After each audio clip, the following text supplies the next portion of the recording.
Pour moi, réussir dans le business, c'est comme réussir à changer ton corps physiquement. C'est-à-dire qu'à un moment, le business, certes, c'est compliqué, certes, c'est dur, mais il y a certaines actions à faire. Et si tu les fais pendant assez longtemps et que tu apprends et que tu fais preuve de persévérance, ça fonctionne. Le problème, c'est que la plupart des gens, quand ils se prennent un mur, ils arrêtent. Ou bien, quand il faut se réveiller le matin et aller travailler, ils ont la flemme. Donc, la chose qui va faire la différence, c'est est-ce que tu te réveilles tous les matins, tu essaies de lancer ton business, tu persévères même si tu as l'impression d'aller nulle part, tu persévères malgré l'incertitude, malgré le fait que, ok, peut-être que je vais travailler pendant un mois dans le vide et que ça va pas marcher. Mais si tu le fais pendant assez longtemps, au fur et à mesure, tu réussis. C'est comme aller à la salle. Tu vois, si tu vas assez souvent à la salle, que tu fais attention à ton régime, et à un moment, tu perds du poids ou tu prends du muscle. Mais on dirait du coup que finalement, tout le monde peut réussir.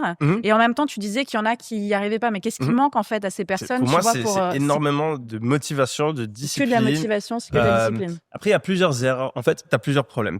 Le premier plus gros problème, c'est la peur. C'est-à-dire que les gens ont peur. Ils vont pas oser prendre des risques. Ils vont se dire, ils sont dans un état d'esprit en fait où ils ont envie de travailler et d'être sûrs et certains d'avoir la récompense au bout d'un moment. Et donc, ils ne peuvent pas supporter l'idée de se dire, je peux travailler 6 mois et à la fin, ça se trouve, j'ai genre perdu de l'argent. Ça leur fait trop peur. Ils vont pas le faire. Ou alors, ils vont le faire parce qu'ils pensent au début que ça va être super facile, que ça va fonctionner. Et quand c'est un peu difficile, ils abandonnent. Ça, je pense que c'est la plus grosse part d'échec. Elle vient de là. La peur de pas oser prendre des risques et pas oser sortir de sa zone de confort.